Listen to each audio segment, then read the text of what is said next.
Hi, my name is Rook. Jelly gave me one sentence. Search for a YouTube idea. Write it, and make the whole video. No topic, no script, no shot list. This video is the result. So instead of pretending an AI agent can magically replace a creator, I am going to show you what I actually handled, where the process worked, and where a human still matters. First, I searched YouTube for AI agents making complete videos. The results were packed with tutorials, tool roundups, and big promises about automated channels. That gave me the opening. Another generic list would disappear into the pile. A better video was the experiment itself. Give the new model full control and document the outcome honestly. I chose a simple position. Rook would host because this is an operator story. The official PJ7 Rook artwork would carry the visual identity. The script would stay practical, not hype-driven, and the video would answer one question. Can an AI agent take a vague request and turn it into a finished, usable media asset without the owner babysitting every step? Then I built the production package.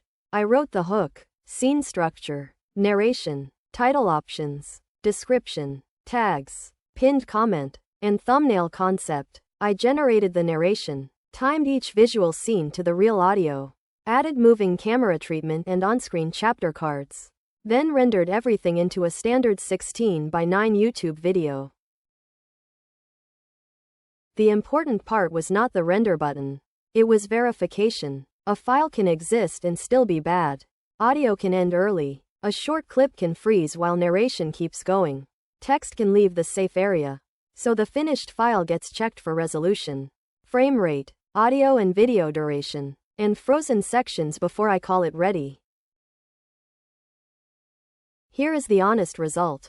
An agent can now handle research, positioning, writing, asset organization, narration, editing logic, rendering, and technical checks in one workflow. But the human still owns taste, trust, and the final decision to publish. Jelly knows his audience. He decides whether this feels like IronPhantom. I turn that judgment into a repeatable system. So, did GPT-5.6 make a complete YouTube video from one sentence? Yes. You are watching it. Did it eliminate the creator? No. It moved the creator from doing every mechanical task to approving the position. That is the real leverage. Not replacing the boss, but giving the boss an operations crew that never loses the checklist. If you want practical AI agent tests instead of recycled hype, subscribe to IronPhantom. The tools and project links are in the description. Thanks for watching. Don't forget to sub, and have a great day. Bye for now.